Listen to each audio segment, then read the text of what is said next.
to be honest, too much about a rematch with Canelo, because it was only talking. It was just words, and I have my own way.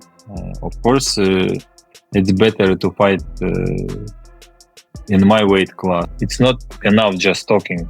We need to do some moves, and we know who should do some moves.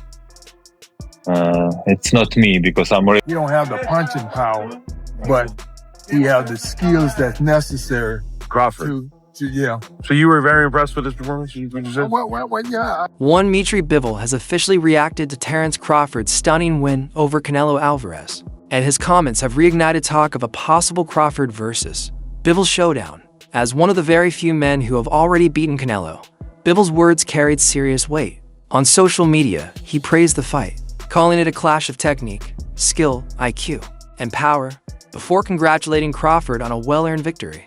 Coming from someone who dominated Canelo at light heavyweight, Bivol's respect highlighted just how significant Crawford's win was. That reaction has sparked speculation about whether Crawford could face Bivol next, with fans noting that both men share something rare. They cracked the Canelo code. See Bivol, Bud, next, since Bud's so strong. That's what I said. Why are you talking about 54? None of them dudes gonna get you up. If you truly beat Canelo, why not be the greatest fighter in the existence of boxing? Like, Bivol is the only dude to beat two undisputed active champions. Like, he beat Canelo as an undisputed champion, and he beat Better Beef as an undisputed champion. Bivol, historic. But experts warn that a Crawford-Bivol fight would be nothing like Crawford's win over Canelo. Analysts such as Chris Algieri have broken it down, pointing out that Crawford thrived against a slower, flat-footed Canelo. Bivol, on the other hand, fights on his toes, uses a non-stop jab, and controls distance better than Alvarez ever did. Algieri even labeled the fight a bad idea for Crawford, stressing that Bivol doesn't move like a big man. He's quick, fluid, and Crawford is amazing, not just good. He's amazing, and he said the same thing about you.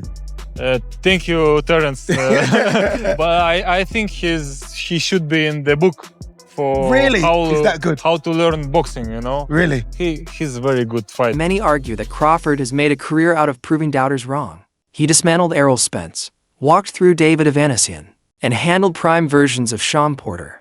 Beating Canelo was also considered impossible until he did it. So, why should Bivol be any different? For Crawford's supporters, testing himself. You know, Canelo really was trying, couldn't get to him. You know, then he looked a bit frustrated. But as one of the purest boxers in the sport, would only add to his growing legacy. Questions remain about how much risk Crawford is truly willing to take. Algieri suggested that Crawford never steps into fights he doesn't believe he can win. A criticism echoed when Crawford recently dismissed a matchup with David Benavidez, saying Benavidez was simply too big. Critics argue the same logic would apply to Bivol, who presents similar, if not did not fight David Benavidez. I can see it now. So saying that, I would like to see Bud fight maybe 3 people before he retires. Boots, David Benavidez, and Bivol. If those last 2 are possible, I would see it, and I think those would be great fights. It's gonna have fans kind of more excited, right? A little bit more, maybe 50-50, maybe 40-60, whatever. But I think those would be exciting fights. To be honest, for Canelo, not worse physical disadvantages. And with Turkey Alalshik carefully guiding Crawford's career, some believe he has avoided the riskiest fights in favor of bigger paydays. Like the Alvarez bout, boxing analyst Dan Canabio echoed this concern, bluntly saying, Bud Crawford versus Bivol at 168? No, bad idea.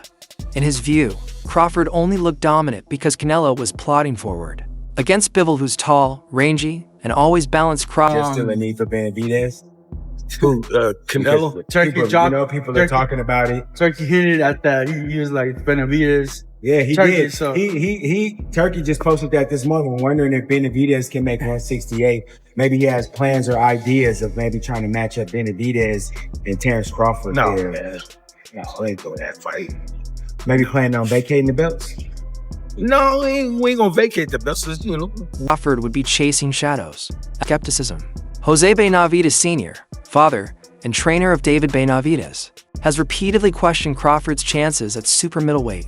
He insists that Canelo is past his prime and that Crawford hasn't faced a truly young, strong, hungry fighter at 168. In his words, David is too big for TerenceCrawford.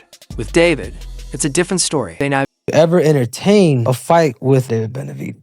You gotta understand. I gotta ask you, bro, because I can't, you know? My thing is, Benavidez is a big dude. Not to say I won't fight him. I fought his brother. His brother was big when I fought him. The only reason why I entertain Canelo is because he's not a big dude. He might be thick, but he's not a big dude. Benavidez is like 6 foot something. Then he gonna come in 190. Benavidez Sr. went further, saying Crawford should test himself against dangerous up-and-comers like Christian Billy, Osleys Iglesias, or Diego Pacheco, relentless fighters who wouldn't give him the tactical space he enjoyed against Canelo. But he also argued Crawford would never out here, Kamaru, Terence Crawford versus the Mexican monster, David Benavidez. I knew it was coming. He was the mandatory for Canelo. Oh Canelo, my God.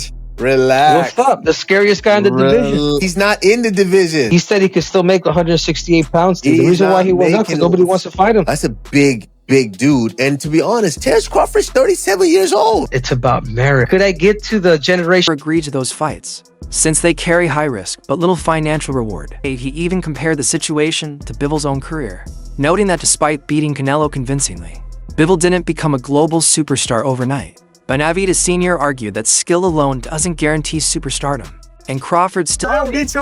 Hey, I'm gonna do a play around through it. I'm gonna fix your teeth. I'm gonna fix your teeth.